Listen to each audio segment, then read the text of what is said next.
अस्सलामुअलैकुम। तो आज आप सबके लिए मैं एक और कोर्स लेके आया हूं जो कि CSS के बारे में है। लेकिन CSS की तरफ बढ़ने से पहले आप लोगों को मैं थोड़ा सा एक्सप्लेन करूं HTML, CSS और जावास्क्रिप्ट।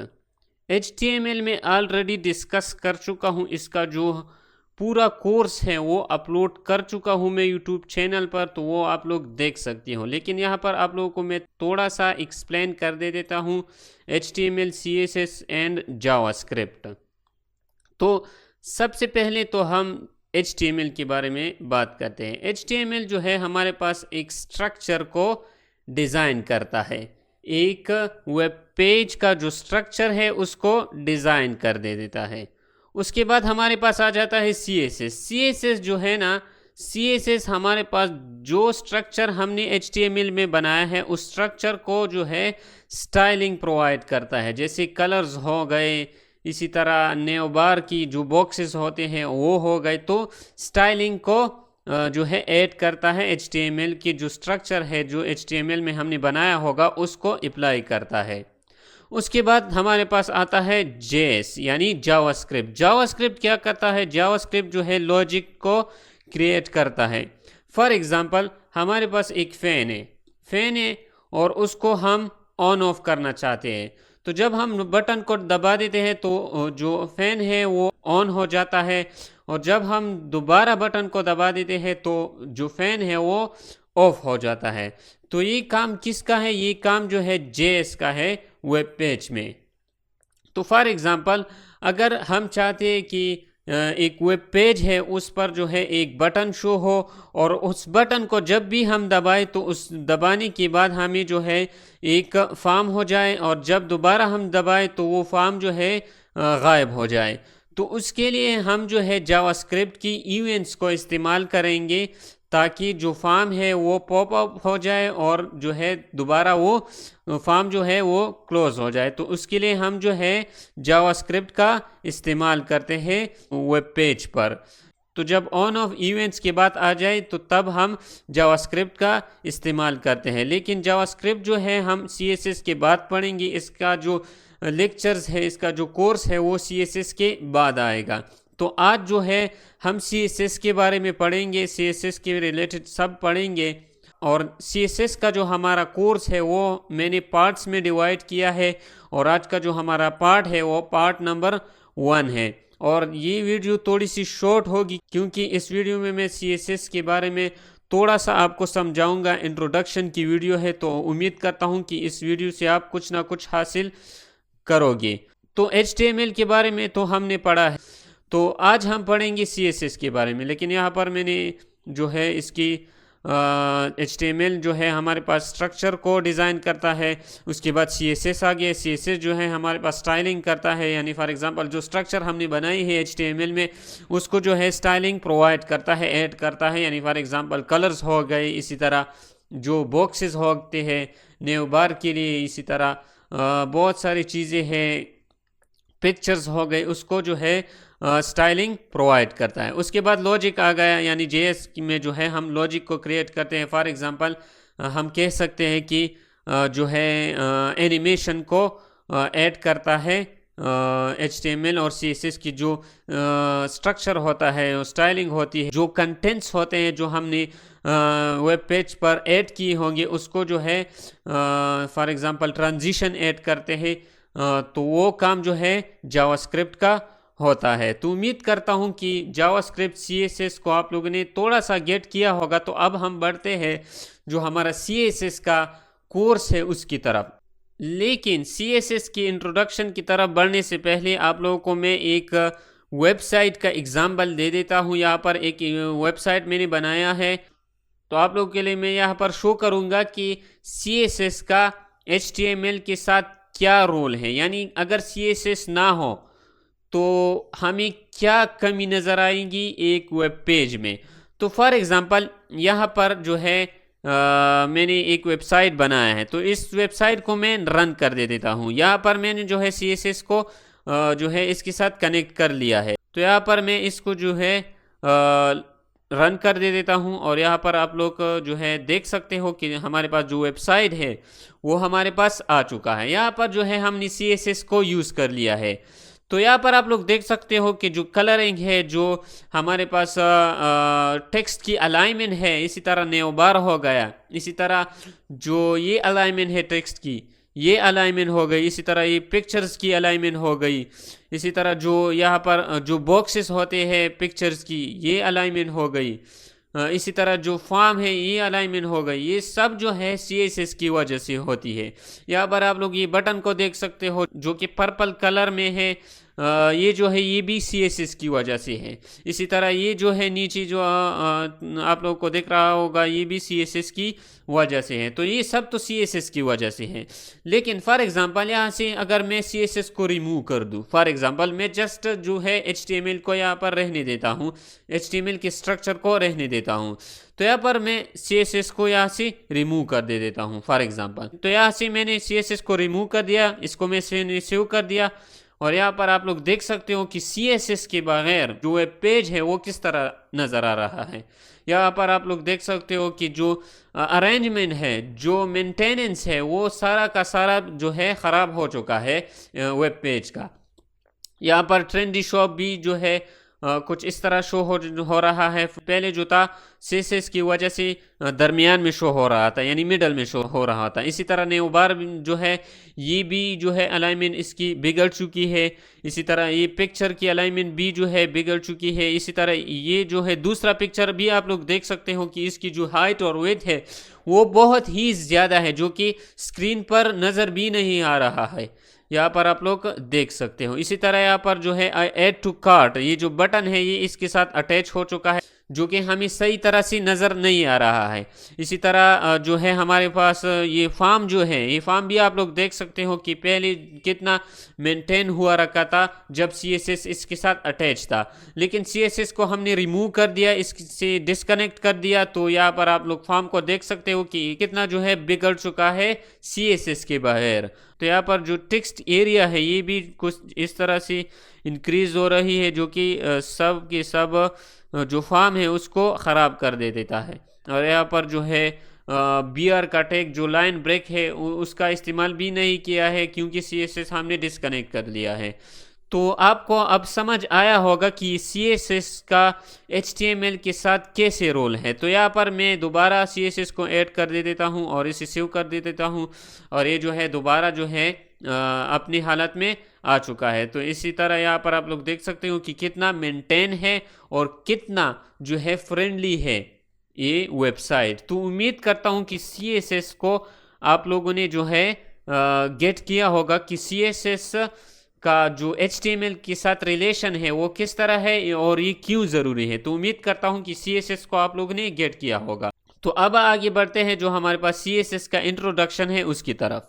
तो सबसे पहले हम तो इंट्रोडक्शन करेंगे CSS के बारे में। आज की वीडियो थोड़ी सी शॉर्ट होगी क्योंकि आज की वीडियो इंट्रोडक्शन के बारे में है, तो इसलिए ये वीडियो शॉर्ट होगी। तो सबसे पहले CSS जो है stands for cascading style sheets.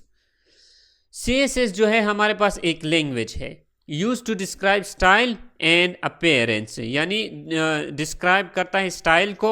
जो HTML का स्ट्रक्चर हमने बनाया होगा उसको जो है स्टाइलिंग ऐड करता है और अपीयरेंस ऐड करता है of a web page written in HTML, यानी जो HTML में हमने स्ट्रक्चर बनाया होगा, फॉर्म का स्ट्रक्चर हो गया, इसी तरह जो पैराग्राफ हो गए, हेडिंग हो गए, उसको स्टाइलिंग और अपीयरेंस ऐड करता है। It controls how elements like text, images, buttons and layouts look on the screen, यानी जो वेब पेज होता है उस पर जो टेक्स्ट होते हैं, इमेजेस होते हैं, बटन्स होते हैं, इसी तरह लेआउट्स होते हैं, उसको जो है कंट्रोल करता है, यानी उसे जो है स्टाइलिंग प्रोवाइड करता है। तो CSS का काम यही है। तो उम्मीद करता हूँ कि CSS को आप लोगों ने गेट किया होगा।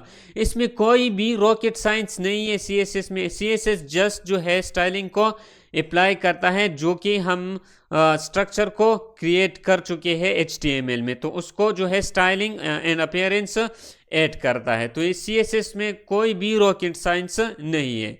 उसके बाद CSS allows to specify the style of a HTML element H1, P, A etcetera. यानी ये जो है हमारे पास टैग होते हैं, यानी इन टैग्स को हम इनलाइन सीएसएस में भी जो है स्टाइलिंग ऐड कर सकते हैं, इसी तरह इंटरनल सीएसएस में भी ऐड कर सकते हैं, इसी तरह एक्सटर्नल सीएसएस में भी ये स्टाइलिंग हम ऐड कर सकते हैं। और ये जो है हमारे पास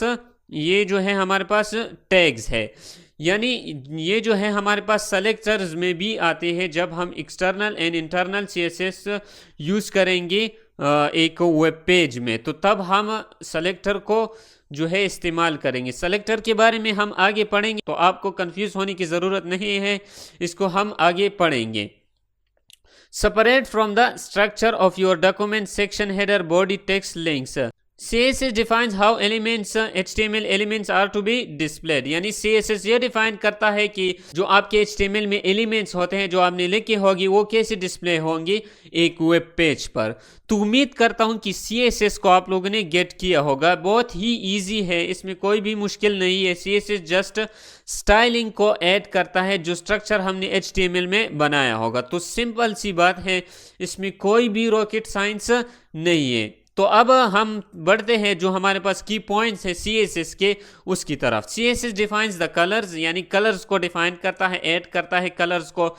जैसे फॉर एग्जांपल P टैग हो गया, पैराग्राफ टैग को जो है कलर प्रोवाइड करता है। इसी तरह फ़ॉन्ट की फैमिली हो गई, फ़ॉन्ट किस तरह होनी चाहिए, एरियल में होनी चाहिए, इसी तरह न्यू टाइम्स में होनी चाहिए, तो फ़ॉन्ट्स को प्रोवाइड करता है। इसी तरह स्पेसिंग हो गए, जो स्पेसिंग होते उसको जो है ऐड करता है HTML के स्ट्रक्चर को। इसी तरह लेआउट को जो है डिफाइन करता है ऑफ अ वेब पेज, यानी वेब पेज पर जो भी कंटेंट्स होते हैं उसको जो है मॉडिफाई करता है।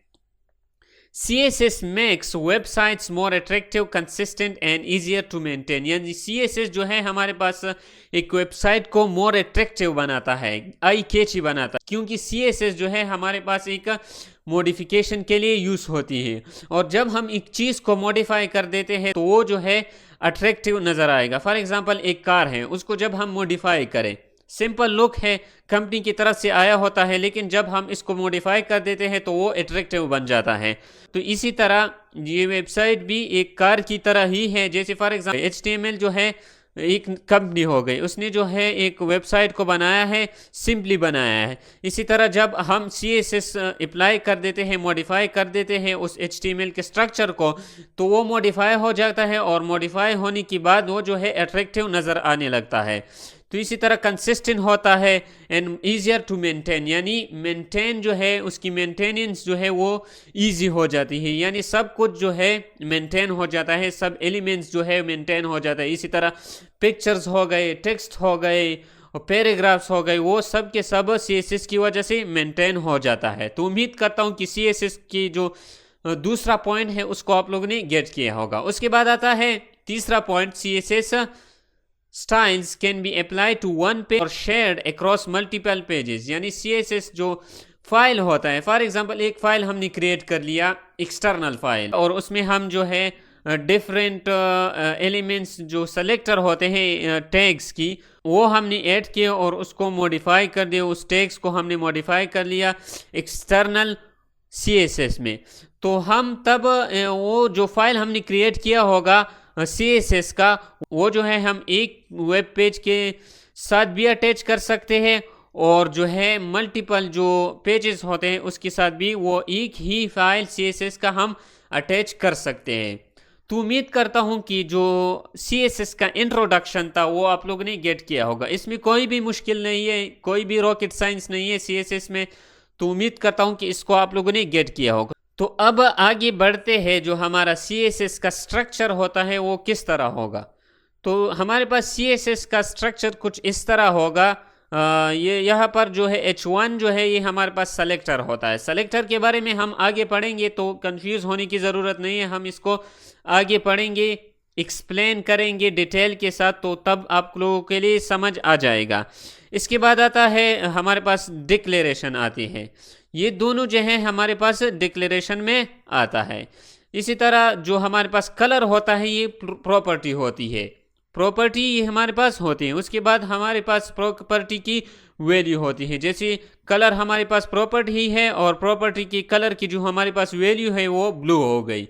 तो इसी तरह ये भी इसी तरह ही है, प्रॉपर्टी हो गई, और उसी तरह 12 पिक्सल जो है हमारे पास वैल्यू हो गई। तो उम्मीद करता हूँ कि इस स्ट्रक्चर को आप लोगों ने गेट किया होगा। और ये जो स्ट्रक्चर है ये हमारे पास एक्सटर्नल और इंटरनल सीएसएस में हम इस स्ट्रक्चर को यूज़ करेंगे। इनलाइन सीएसएस में जो है हम जो है वो काफ़ी दफ़ा हम यूज़ कर चुके हैं, लेकिन यहाँ पर एक एग्जांपल मैं दे देता हूँ इनलाइन सीएसएस के स्ट्रक्चर का। यहाँ पर फॉर एग्जांपल पी का टैग हमने यूज़ कर लिया, और मैं चाहता हूँ कि इस पी का टैग यानी पैराग्राफ है, इसकी जो फॉन्ट्स है इसका कलर मैं ब्लू करना चाहता हूं।